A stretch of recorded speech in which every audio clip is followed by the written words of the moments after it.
আসসালামু আলাইকুম ভিউয়ার্স, আশা করি আপনারা সবাই ভালো আছেন।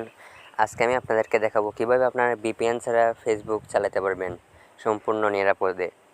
আপনারা জানেন যে ভিপিএন দিয়ে ফেসবুক ইউজ করলে আইডি ব্যান অথবা ডিলিট হয়ে যেতে পারে। এটা অনেক রিস্ক হয়ে যায়। তার জন্য একটি সহজ উপায় আপনাদেরকে দেখিয়ে দেবো কীভাবে আপনারা খুব সহজে ভিপিএন ছাড়াই ফেসবুক চালাতে পারবেন। তার জন্য আপনারা চলে যাবেন প্লে স্টোরে যাওয়ার পর সার্চ বারে ক্লিক করবেন।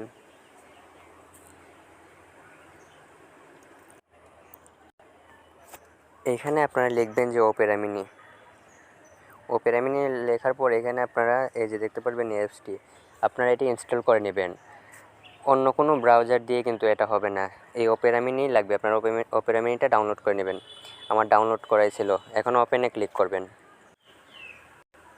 ওপেরা মিনিতে আসার পর এখানে আপনাদের যা যা পারমিশন চাইবে সবগুলো পারমিশন দিয়ে দিবেন। আমার পারমিশন দেওয়াই আছে। তারপর এখানে দেখতে পারতেছেন ফেসবুক আছে। আর যদি এখানে না থাকে আপনারা সার্চ বারে লিখবেন m.facebook.com, তাহলেই হবে। এখানে ফেসবুকে ক্লিক করার পর আপনার আইডিটি লগ ইন করার কথা বলবে।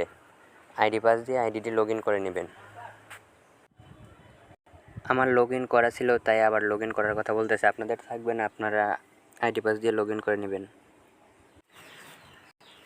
এই যে দেখেন, আমার কোনো প্রকার ভিপিএন বা কোনো কিছু লাগতেছে না। আমি সম্পূর্ণ ফ্রিতে ফেসবুক ইউজ করতে পারতেছি।